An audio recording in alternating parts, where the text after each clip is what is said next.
Olá pessoal, sejam bem-vindos à revisão da disciplina de argumentos em psicologia. Vamos rever juntos os itens do módulo 1, avaliação de argumentos. Vocês devem ter notado que essa disciplina exige basicamente duas coisas de vocês.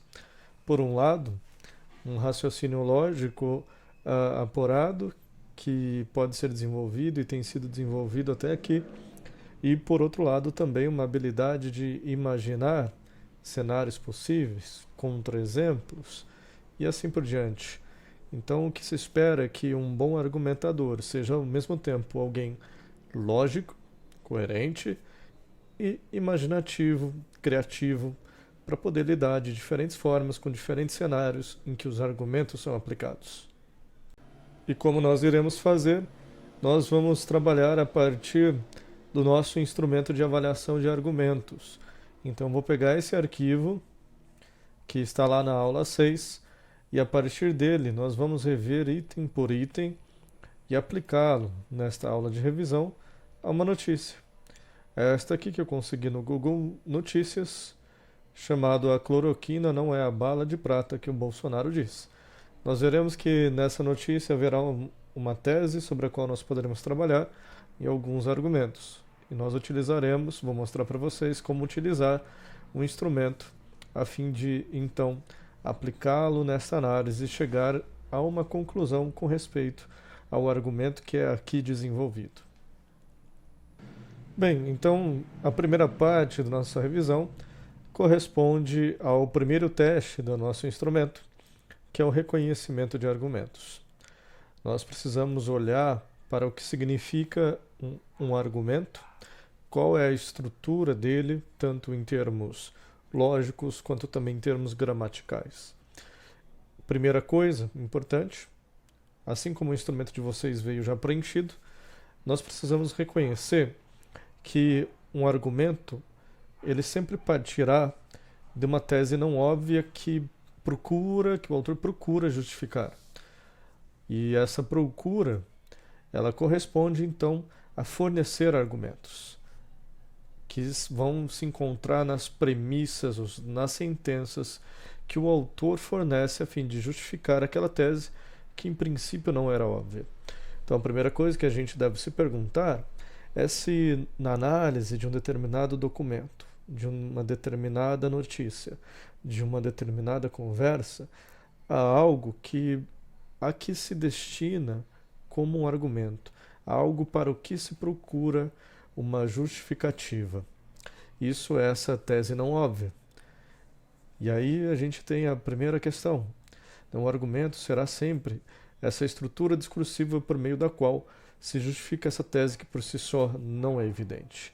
Então, um texto como a nossa notícia, e eu vou voltar aqui para ela, vai ter uma estrutura discursiva bastante ampla, vejam só. Há muito texto, muitas sentenças que compõem este texto, esta notícia. A minha pergunta principal, então, deve ser: nesse conjunto de palavras, de sentenças, há algo a que se procura fornecer uma justificativa porque não é evidente? Se a minha resposta for positiva, então trata-se de um argumento. Agora, se eu não encontrar isso nesse texto, então não se trata de um argumento. Muito provavelmente, em toda notícia eu encontrarei um argumento. Neste caso, também encontraremos um argumento, embora nem tudo que esteja presente nesse texto corresponda a algo relacionado ao argumento que eu encontrei. Inclusive, posso encontrar não somente um, mas vários argumentos em um mesmo texto. Pois bem, então vamos agora fazer uma leitura, pelo menos de parte do nosso texto selecionado, para que a gente consiga identificar e analisar um argumento que esteja presente aqui. Então nós vamos ler juntos essa notícia, pelo menos em parte. Como já lemos o título, vamos para o subtítulo. Especialistas em indústria farmacêutica, ouvidos pela Pública, que é essa agência de notícias, acreditam em uma nova droga contra o coronavírus e pedem a suspensão de patentes durante a pandemia para garantir o acesso dos brasileiros a medicamentos e vacinas. A associação quase anedótica do presidente Jair Bolsonaro com a cloroquina, a droga com a qual ele promete pôr fim à pandemia do país, elevou o status de um patinho feio da indústria farmacêutica, a cloroquina, uma molécula utilizada clinicamente desde 1944 para combater malária e com efeitos adversos já registrados que vão de alergias a arritmias cardíacas, podendo provocar até a morte de pacientes suscetíveis. Barata, com a patente expirada há mais de 50 anos, o ovo de Colombo do presidente Bolsonaro contra a pandemia, importado do presidente Donald Trump, o primeiro a propagandear a substância, tem uma série de contraindicações e nenhuma comprovação científica de sua eficácia contra o coronavírus até o momento. Ainda assim, a cloroquina e a hidroxicloroquina, substância derivada, vêm sendo utilizadas em diversos hospitais públicos e privados no Brasil, não raramente associadas ao antibiótico azitromicina, o que aumenta o risco de efeitos colaterais, como atesta a nota técnica da Fiocruz no dia 3 de abril, emitida a pedido da presidência da entidade.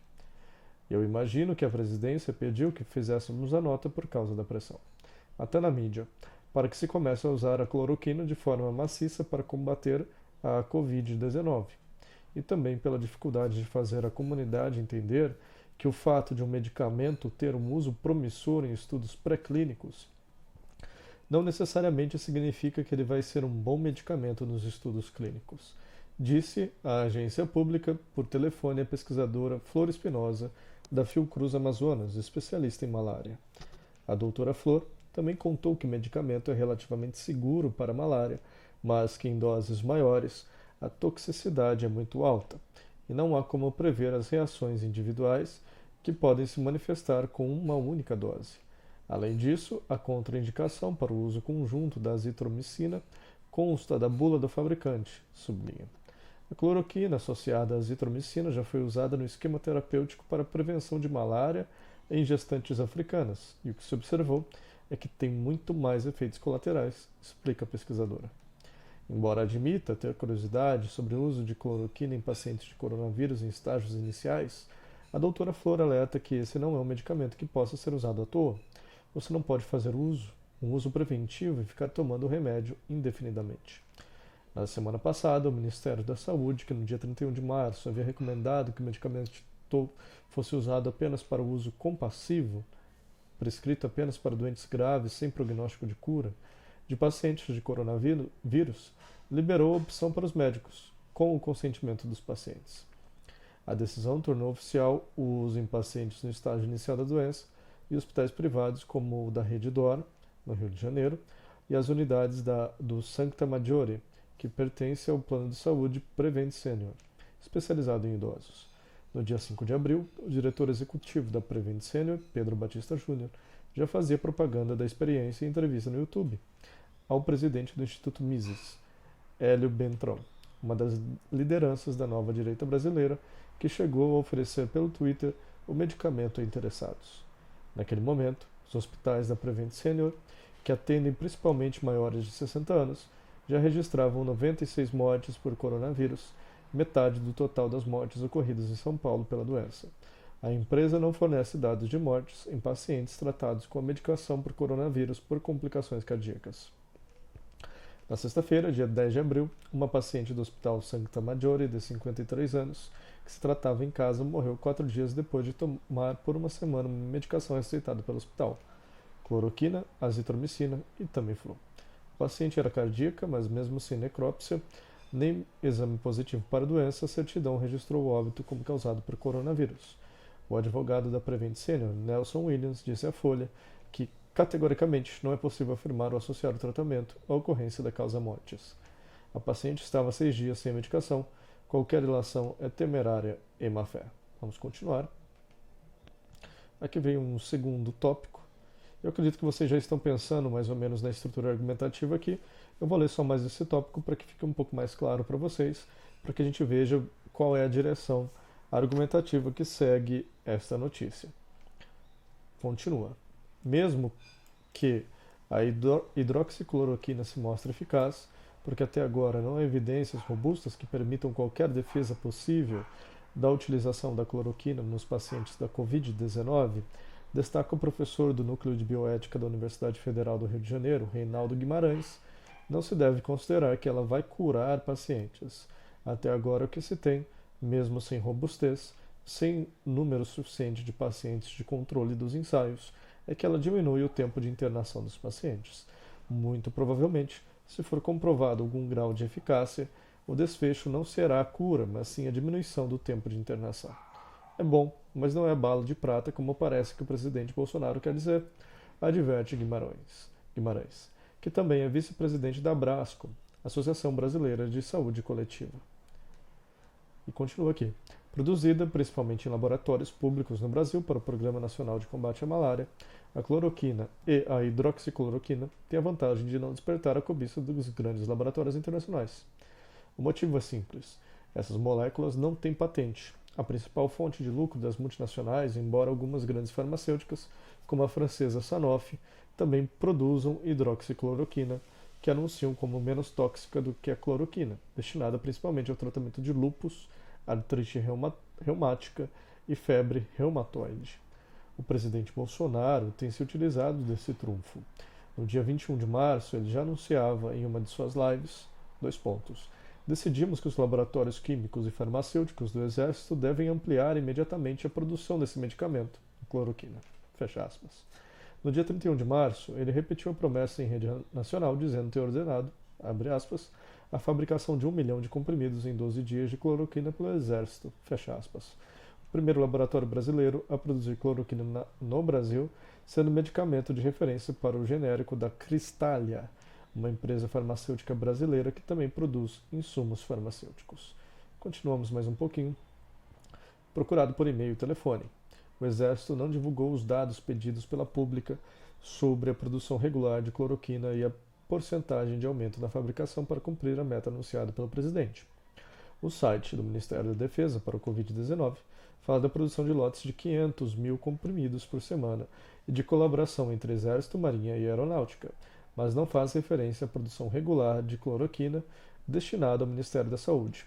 Todo o tratamento de malária é fornecido pelo SUS. A Pública também perguntou para a assessoria do Exército qual o volume de compras de cloroquina de outros laboratórios pela instituição. Um pregão de 2018 do Comando do Exército, localizado pela Pública, no portal da Transparência, registra a intenção de compra de vários medicamentos para o Hospital Geral de Belém. Ali consta a aquisição de 300 comprimidos de cloroquina da empresa de genéricos Cristália. Aparentemente, o preço atesta a conveniência da medicação, R$ 138. O Ministério da Saúde é o maior comprador de medicamentos do país, e a Cristália é uma grande fornecedora do SUS. Seu dono, o Gari Pacheco, elegeu-se suplente de senador do Tocantins pelo DEM em 2018, com uma campanha que custou R$ 1,5 milhão, e sua família ainda doou mais 2,1 milhões ao cabeça de chapa, o senador Eduardo Gomes, do MDB. A outra grande empresa de genéricos que produz hidroxicloroquina no Brasil, essa tendo como medicamento de referência o Plaquenil, da multinacional francesa Sanofi, é a EMS, a maior do setor, que faz parte do grupo empresarial NC de Carlos Sanches. Além de diversas farmacêuticas, o NC detém a NSC Comunicação, uma grande rede de jornais, rádios e TVs afiliadas da TV Globo em Santa Catarina. Sanches estava entre os convidados da reunião online realizada pela Fiesp com o presidente Bolsonaro no dia 20 de março. Depois do encontro, Bolsonaro disse ter pedido ao presidente da Índia a liberação de insumos para a produção de hidroxicloroquina. No dia 8 passado, o presidente anunciou que a matéria-prima para a hidroxicloroquina já estava a caminho e agradeceu o primeiro-ministro da Índia, Narendra Modi. Outro fabricante de hidroxicloroquina no Brasil é o Apsen, que produz o Reuquinol, exibido por Bolsonaro em conferência online com os líderes do G20. O dono da empresa, Renato Spalletti, é fã declarado do presidente, o que fez surgir rumores de lobby da indústria farmacêutica nacional em defesa da hidroxicloroquina. Nas eleições do ano passado, 356 candidatos receberam doações do setor um total de 13,6 milhões de reais, segundo o levantamento feito pela Repórter Brasil. Procuradas pela Pública para falar da produção de hidroxicloroquina, a AMS e a Cristália também não responderam aos pedidos de entrevista e o fornecimento de dados. Vou dar uma pausa por aqui, aqui vocês já devem estar sendo capazes de identificar que nós já temos um outro desdobramento argumentativo. Aquele primeiro argumento que aparecia no início de que a cloroquina não é a bala de prata que promete o presidente Jair Bolsonaro, como diz inclusive a manchete, o título da notícia, ela fica restrita a uma primeira parte do texto. Na sequência, nós vemos um outro desdobramento, onde vai se dizer mais ou menos o seguinte, que há rumores de lobby da indústria farmacêutica nacional em defesa da hidroxicloroquina. Esse parece ser, então, um outro desdobramento argumentativo, uma outra tese que não é óbvia, mas o autor vai apresentando alguns elementos, algumas premissas para sustentar essa tese. Eu não vou ler o restante aqui com vocês, já adiantando que esse restante segue mais ou menos essa segunda linha argumentativa. Então aqui temos uma terceira seção, onde vai falar da acionista da Sanofi, que é a empresa que produz, que aqui aparecerá o próprio presidente Trump. E eles vêm desenvolvendo isso, e depois vemos outras questões, mais do que polêmicas, interesses políticos e econômicos associados à cloroquina, que novamente vai mencionar bastante o presidente estadunidense Donald Trump. E aqui nós vemos um outro item que aí volta mais ou menos ao título inicial, que vai falar sobre os ensaios clínicos, sobre o coronavírus. E nós vemos aqui algumas outras questões que são desenvolvidas. E essa parte que eu gostaria de ler com vocês, para a gente pensar se tem ou não alguma relação com a primeira linha argumentativa que é introduzida no início do texto. Vamos lá. O principal ensaio clínico para o uso de medicamentos em pacientes de coronavírus é o da Organização Mundial da Saúde, no âmbito do projeto Solidariedade, que tem 4 braços terapêuticos para o tratamento de pacientes internados em hospitais e centros de pesquisa de 70 países. Coordenado pela Fiocruz no Brasil, o ensaio abrange 18 hospitais em 12 estados, do Rio Grande do Sul ao Amazonas. Os pacientes que participarão do ensaio são apenas aqueles em estado grave, internados nesses hospitais, e têm que concordar em participar do ensaio. Para uma ameaça global, uma resposta global, resumiu Valdinéia Veloso, diretora do Instituto de Infectologia Evandro Chagas, também da Fiocruz, ao falar do projeto em coletiva online. Segundo ela, os medicamentos serão cedidos pela OMS e o estudo vai custar 4 milhões de reais.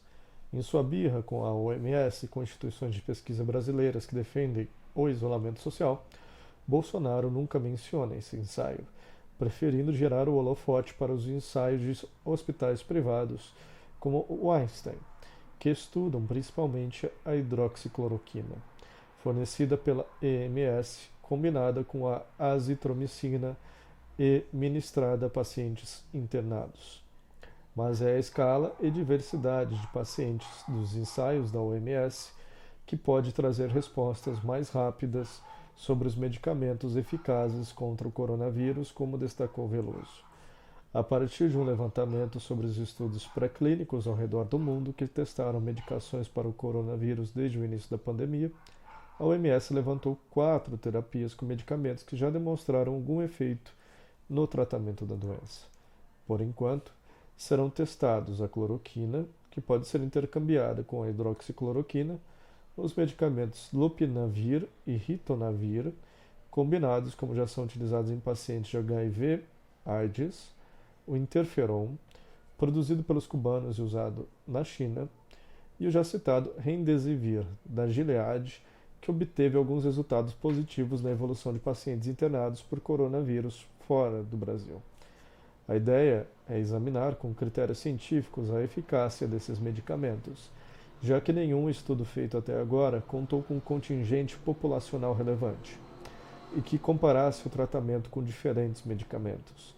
Para que os medicamentos sejam rapidamente aplicados ou descartados por profissionais de saúde de todo o mundo, o ensaio não vai esperar a conclusão final, divulgando conclusões parciais na medida do possível.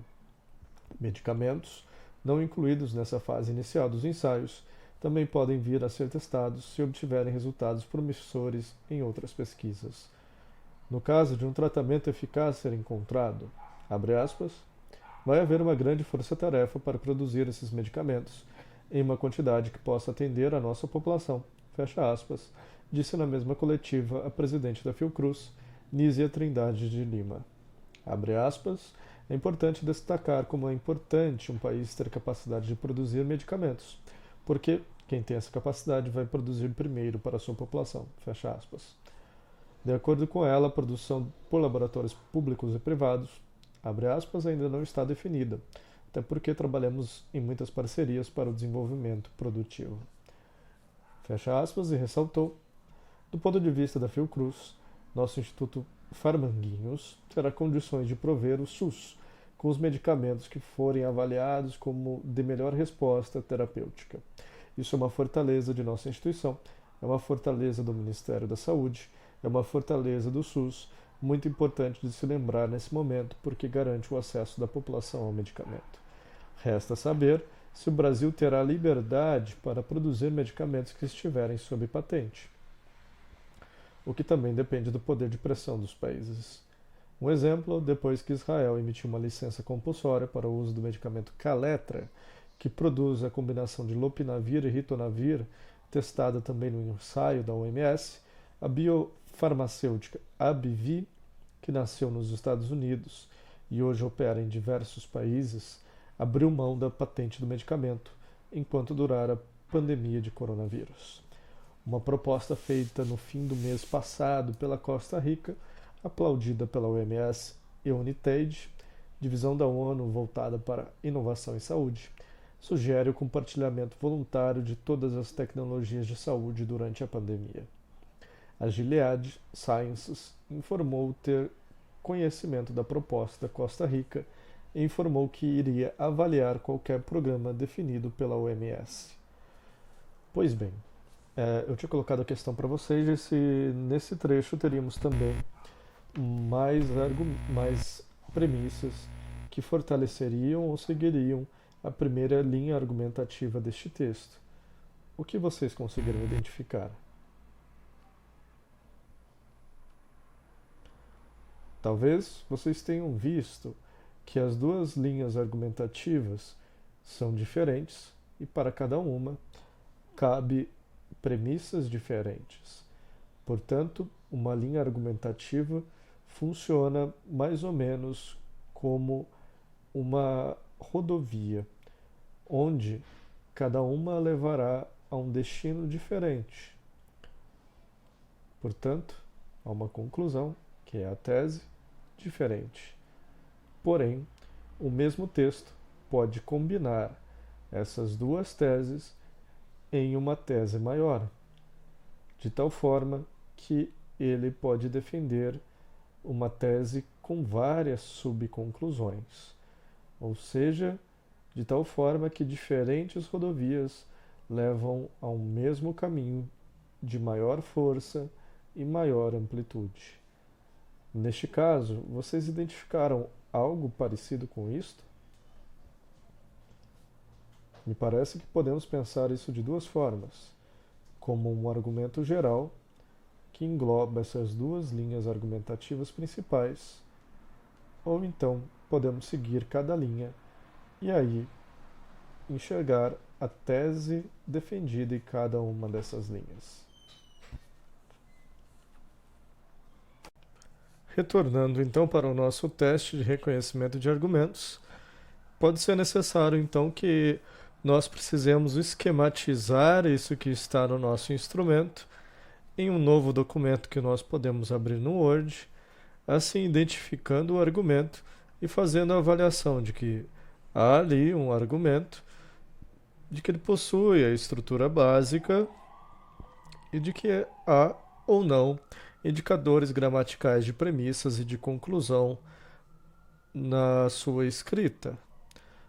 Inclusive, aqui será necessário que eu adote dois princípios fundamentais sobre os quais nós já falamos em aula. Um deles é o princípio de caridade, que me diz que eu preciso reconstruir o argumento que eu estou avaliando da melhor maneira possível, ou seja, da maneira mais forte que for possível de reconstruí-lo, não buscando deixá-lo mais fraco para assim ser mais facilmente refutável.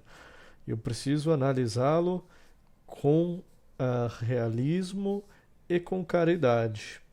Segunda coisa, eu preciso também adotar o princípio não dogmático.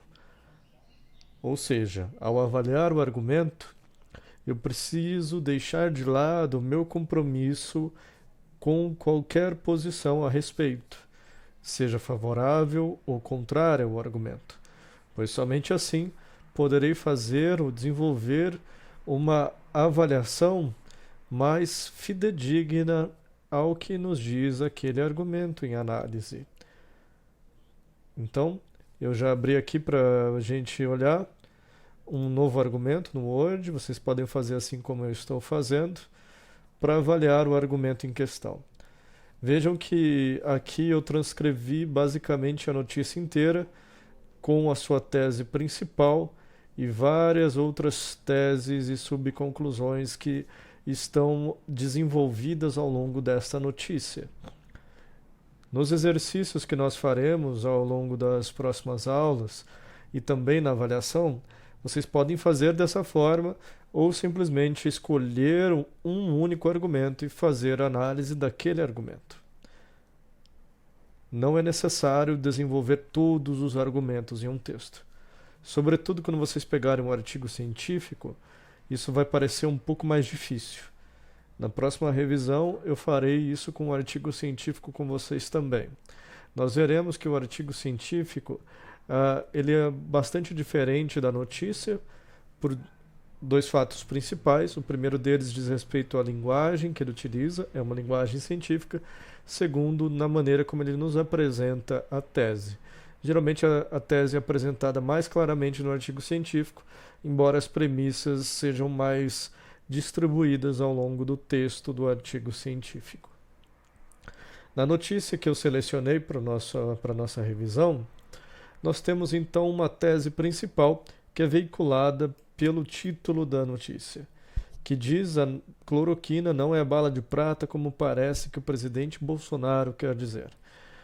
E essa é uma das falas de um dos entrevistados, que aparece no decorrer do texto. A partir dessa fala, nós identificamos uma primeira linha argumentativa, que basicamente diz: não se deve considerar que a cloroquina vai curar pacientes. Esta é uma primeira tese que é veiculada nesta notícia. Para esta tese, nós temos as seguintes premissas. Primeira, mesmo que a hidroxicloroquina se mostre eficaz, porque até agora não há evidências robustas que permitam qualquer defesa possível da utilização da cloroquina nos pacientes da Covid-19. Aqui eu coloquei uma premissa mais ou menos desestruturada, como ela está lá.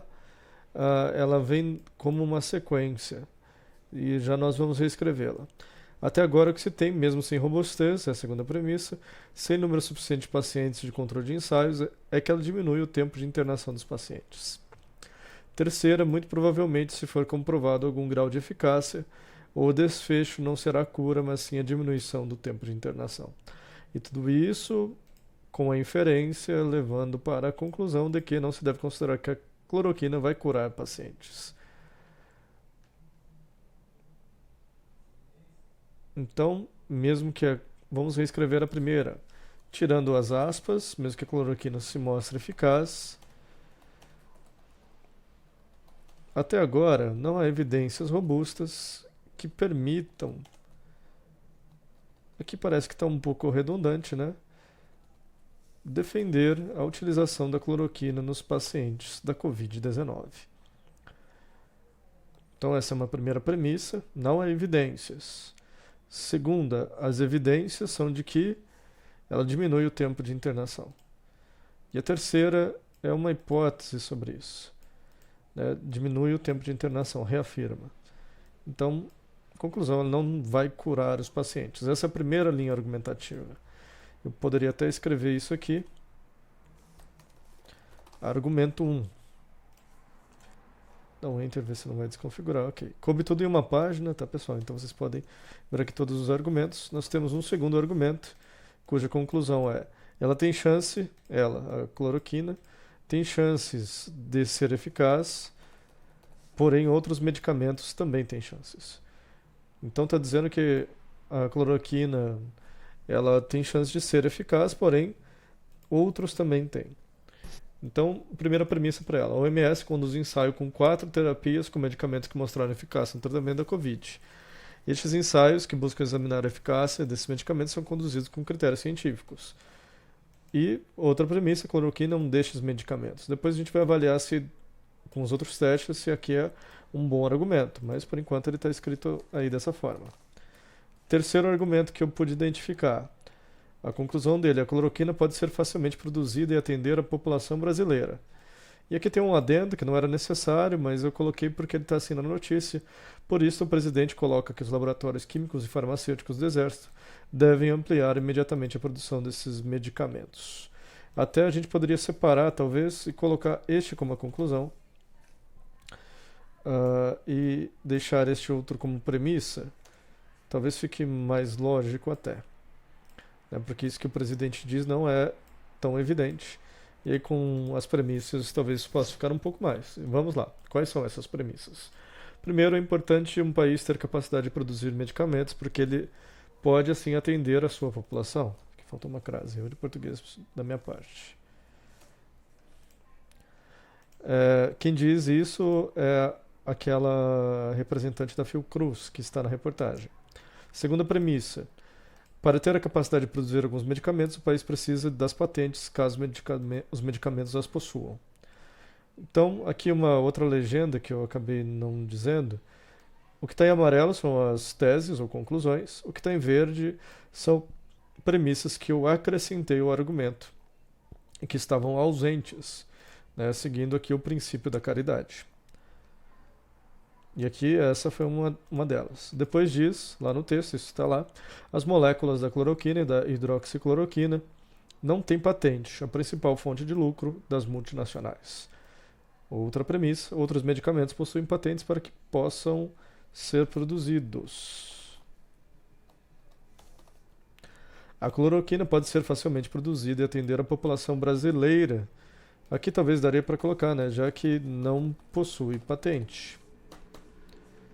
E aí, por isso, o presidente coloca que os laboratórios químicos e farmacêuticos do Exército podem ampliar imediatamente a produção desse medicamento. Então, talvez tenha ficado um pouco mais claro com essas premissas de fato. Realmente, esse é até um argumento que, se a gente pensa bem, na nossa compreensão de que a cloroquina não é tão eficaz, que tem outros que podem ser eficazes igual, que são os dois primeiros argumentos, esse parece até destoar um pouco, inclusive, da nossa crença assumida de que a cloroquina não é eficaz, né?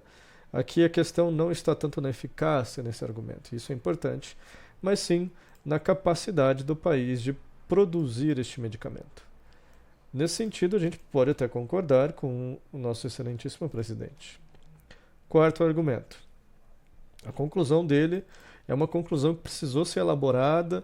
Esse, na minha análise, foi o argumento mais difícil de identificar e reconstruir a partir daquela reportagem, mas é um argumento muito importante.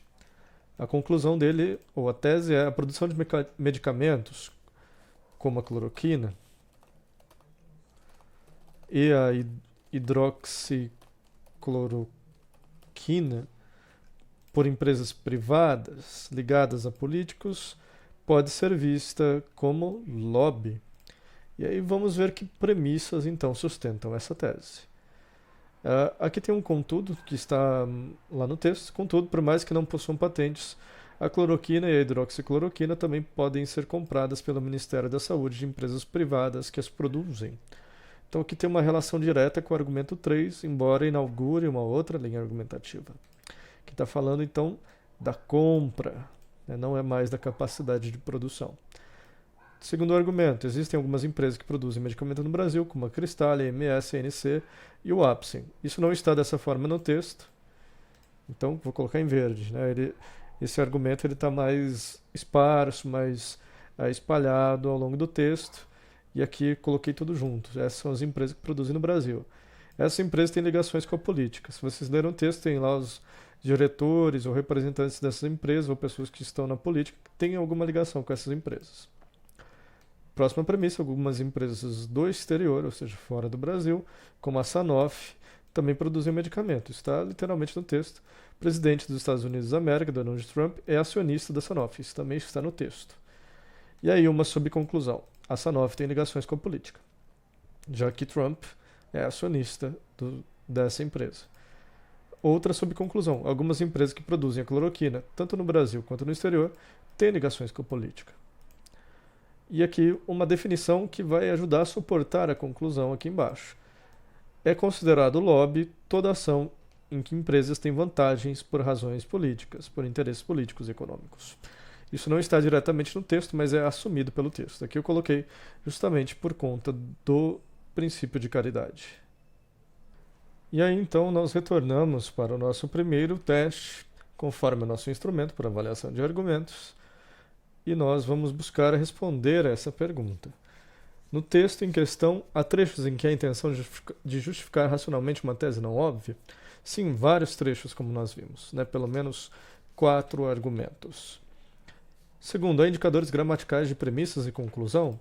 Na maioria deles, sim, mas nem todos. Então, nem todos estão bem escritos. Talvez a gente possa incluir naquela reconstrução alguns elementos. Vamos voltar para cá para ver quais elementos eu poderia colocar. Antes da conclusão, eu poderia colocar um portanto. Assim ficaria mais claro o que é uma conclusão e o que são as premissas. Aqui já tem, ó, por isto. E a última, portanto, também poderia colocar. Assim ficaria um pouco mais evidente. Esse primeiro argumento está super bem construído. Aqui cabe a gente lembrar que são palavras que eu copiei literalmente do texto, na fala de um dos entrevistados, e ele constrói bem os argumentos dele, né? Então ele coloca inclusive condicionais para todos os argumentos, né, até agora, mesmo que, muito provavelmente, então ele é bem preciso. Então a linguagem dele aqui está muito clara. Aí os demais não estão tão claros assim, mas a gente pode até enxergar aqui algumas coisas. O contudo, é interessante que ele marca geralmente uma frase adversativa, uma oração adversativa, conforme a gente sabe no português, na nossa gramática, indica uma relação entre uma oração e outra, de tal forma que elas se opõem, né? E aqui, essa indicação está nos dizendo. Aqui se trata de um outro argumento, mais ou menos oposto a outro ou outros argumentos anteriormente identificados. Então, né, nós respondemos aqui. E a terceira apresenta a estrutura básica, tese, premissas e inferência? Sim, né, os 4 argumentos apresentam essa estrutura que nós podemos, então, inclusive, reconstruir a partir daquela notícia. E aí nós passamos para o teste de validade. Eu vou deixar aqui como já estava, né, que o instrumento estava todo vazado, sem preencher alguns itens, e eu vou deixar assim para valorizar a flexibilidade e criatividade de vocês, ou seja, o trabalho individual de cada grupo, que aí vai preencher de acordo com aquilo que compreendeu ou com as palavras que prefere utilizar nas anotações e nos resultados positivo e negativo de cada pergunta. Vale lembrar que aqui no nosso instrumento, as anotações são basicamente para dizer algo que me informe sobre essa pergunta. Então, quando eu pergunto que o argumento é dedutivo, o que é importante de eu lembrar? Eu poderia anotar aqui que um argumento dedutivo apresenta uma inferência logicamente necessária. Portanto, a conclusão segue necessariamente das premissas. Isso me ajuda a lembrar, por exemplo, que é um argumento dedutivo. E a direção ela é unívoca, ela não é equívoca, não deixa espaço para dúvida. Então, parto das premissas para a conclusão e ponto final. E não há espaço para contra-exemplos, como há nos argumentos indutivos. Então, é um argumento dedutivo. Eu vou olhar lá para o que eu anotei, então fazer esse novo documento vai me ajudar bastante na análise. De fato, aqui não existe nenhum argumento que seja dedutivo, nada que seja conceitual, nada que pegue um conceito e extraia então uma conclusão a partir daqueles conceitos presentes na premissa. Não há nenhum argumento dedutivo ali. Então, se não há nenhum argumento dedutivo, eu estou falando aqui, resultado negativo, não há. O que eu faço? Eu passo para a avaliação do item 2.2, que diz respeito ao argumento indutivo. O argumento indutivo é aquele, então, em que a tese é não clara e as premissas têm uma relação de plausibilidade e de probabilidade com a conclusão. Então, sempre as premissas no argumento indutivo estão me dizendo que é provável que isso seja verdade, que eu procurei as melhores premissas para sustentar aquela tese, mas que mesmo assim pode ser que haja contra-exemplos. Isso é um argumento indutivo. Em todos esses casos, eu consigo pensar em algo assim. Em todos esses casos, trata-se de um argumento indutivo. E aí eu volto para cá, resultado positivo. Se é um argumento indutivo, o que eu faço? Passo para a análise dos testes 3, 4 e 5, que serão muito importantes. Aliás, eu poderia até voltar aqui para o dedutivo e pensar, bom, se eu analisei aqui, deu que é indutivo, mas se deu que não, daí ele necessariamente é dedutivo. E quando ele dá que é dedutivo, o que eu tenho que avaliar? Avaliar o item 2.3, se ele é válido, quer dizer, se de fato as premissas levam necessariamente à conclusão. O item 3, o teste 3, né? E será que algum outro teste tem a ver com um argumento dedutivo? Sim, e também o teste 5. Por que o teste 4 não? Lembre-se sempre, o teste 4 de força inferencial, ele só é aplicável a argumentos indutivos. Então, voltei para cá, argumento indutivo, se sim, passo a análise para os testes 3, 4 e 5, que serão todos importantes para a análise de um argumento indutivo. Agora a pergunta, o argumento é válido? Essa pergunta vale para os argumentos dedutivos, quer dizer, se de fato aquele argumento dedutivo em que eu vi ali que existe uma relação necessária entre as premissas e a conclusão, se de fato isso é assim. Então é um pouco redundante quanto ao item 2.1, mas é só mais uma especificação dele. Então também só vou fazer aqui para dizer, existe uma relação entre as premissas e a conclusão? Isso tem a ver com a inferência. Tem uma inferência ali? Essa inferência de fato é válida? Aqui eu ainda não vou entrar nas questões de se ela é relevante, suficiente, porque isso eu vou analisar mais à frente no teste 5. Então eu posso abrir aqui no meu documento, teste 2, e eu vou fazer assim como vocês farão. Eu vou selecionar o argumento 1 apenas e vou dizer que ele é um argumento indutivo e válido. E eu poderia depois passar para todos. Aqui todos, né, quando eu faço análise, são indutivos e são válidos. Existe uma relação entre as premissas e a conclusão, uma relação chamada de inferência.